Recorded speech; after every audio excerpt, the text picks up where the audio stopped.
To my birthday edition of The Evolving Activist. I'm Lauren Morn, and it is my birthday today. And it's a big birthday. I'm moving into a whole new decade, and as I usually do with my birthdays, I consider them my personal New Year's. So I spent some time last night reflecting back on, usually I do the last year, but last night I spent some time reflecting back on the last decade of my life as I move into this new uncharted territory. And I realized something, that there have been a whole lot of times in the last 10 years that I felt like I've been in the middle of the Atlantic on a dinghy in a little lifeboat. And there have been many times that I really kind of wasn't sure I'd make it through. I've moved multiple times. I've lost multiple things and people. And it's just been it's been a pretty long, hard decade. And I guess I never really gave myself credit for that, for my resilience, for the fact that I've made it through, for the fact that I've weathered loss, that I've weathered tough times, and that I continue to keep going. I continue to keep showing up. There are some times when I feel discouraged, or I feel that I've bitten off more than I can chew, and that doesn't matter how fast I chew, it's not going down.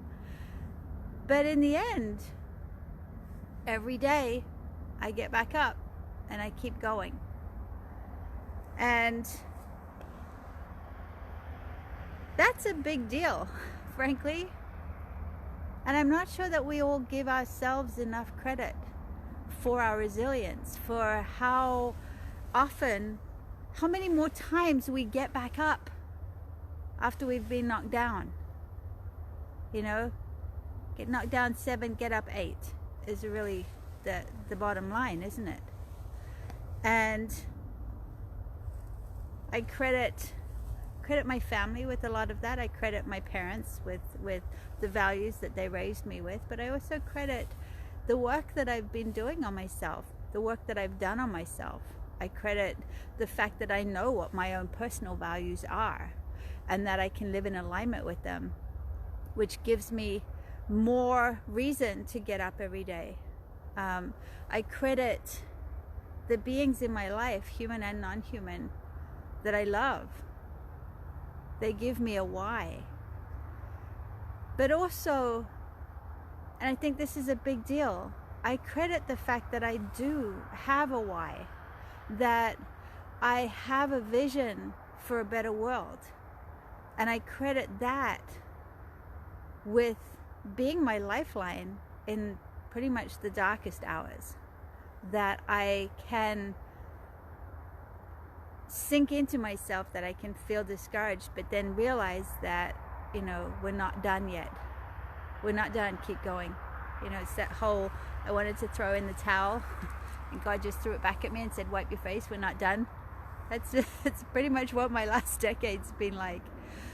And I realized that I couldn't have made it here without my family, without my friends, without the things I believe in, without the animals in my life.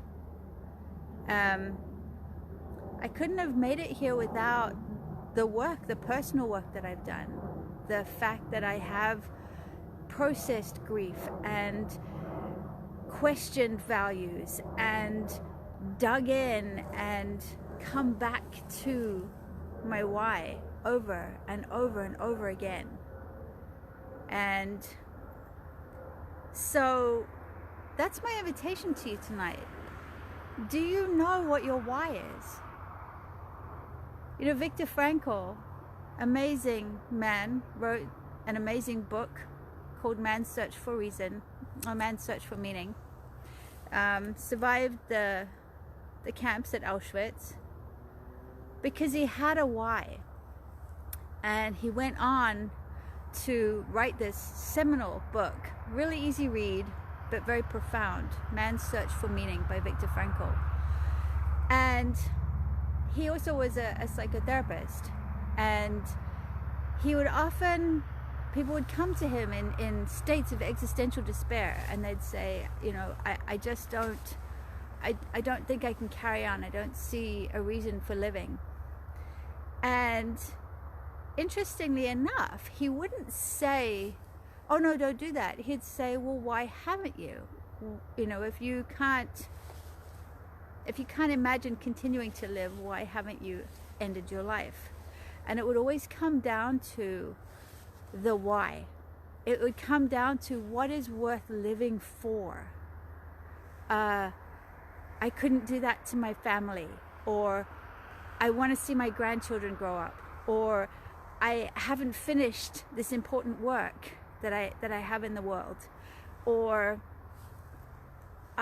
in the end, there's something or somebody that I love enough to stay here for.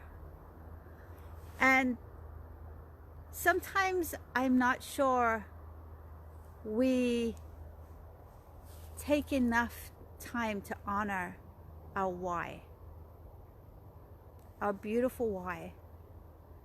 My why is my family. My why is the animals that I share my life with. My why is because I do believe that we are capable of a better world. I do believe that we are capable of making unimaginable shifts. And I do believe in miracles. And so I believe that there is a reason to keep going. I believe that the world, maybe even just one person, maybe if there's one person in 8 billion of us out there who needs something that I have to offer, then there's a reason for me. If there's one being in the tens of billions of beings out there who are needlessly dying and suffering, if there's one being that can live a life free from exploitation or suffering because of me, because of something I did, then there's a reason for me. And so as I move into this new decade, my brother spoke to me earlier today, and he said, you know, you sound hopeful. And I kind of sat back and thought, I do. I sound hopeful. Because I've looked back at the last decade, and I've seen that rickety little dinghy that I spent the last 10 years in on the Atlantic. And I've gone, well, I made it through. I made it through that. And I think that there is hope. I think that we're seeing some amazing shifts in the world. We're seeing some very strong reactions to the up-leveling of people, but at the same time, there is an awareness that's growing. There are opportunities to love. There are opportunities to stand up for people, stand up for animals, stand up for the planet.